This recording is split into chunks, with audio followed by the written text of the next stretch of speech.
One of our greatest political writers has got a new book out. His last one was an incredible success. It was called The Strange Death of Europe and was about Islamic migration into Europe and what we've done about it or not done about it. That really annoyed people.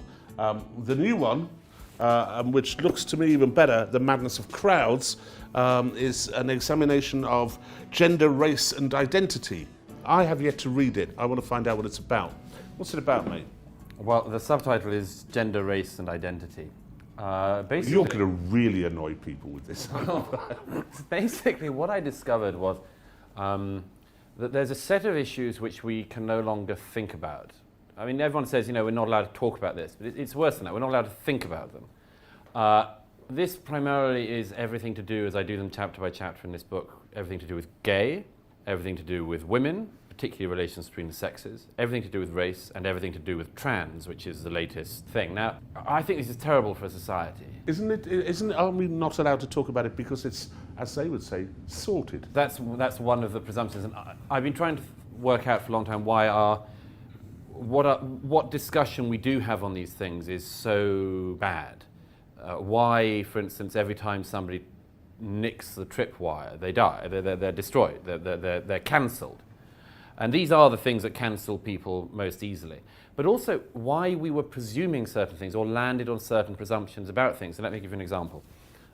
We've been landing on this presumption that being gay and indeed being trans is without doubt a hardware issue.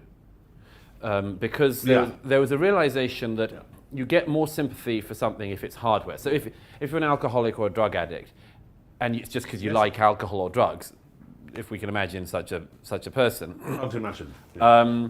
If they do it just because they like it, then that's a software thing, it's their choice and we can be condemning of them.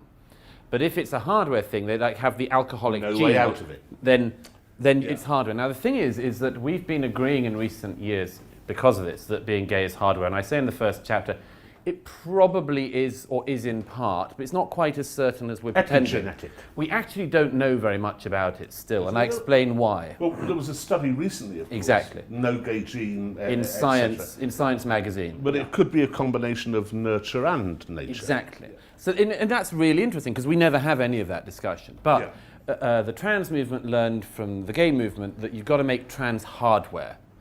Particularly don't pretend it's got anything to do with sexual attraction or sexual desire or sex at all. Say it's hardware.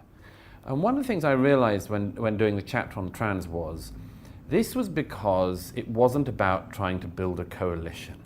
See, I lay out in really careful steps what I think is the plausible rights claim around this and where we go way off into the distance. Because the attempt is not to create a movement of agreement. The thing is to derange people and to use the trans as a battering ram to do something else. Now, what is the other else? What is the other else? Now, I think at this point it is brute politics. I give an example in each chapter of when you see the veil of this falling apart. So, Peter Thiel, a Silicon Valley tech billionaire, founder of PayPal, comes out in support of the Republican nominee for president in 2016.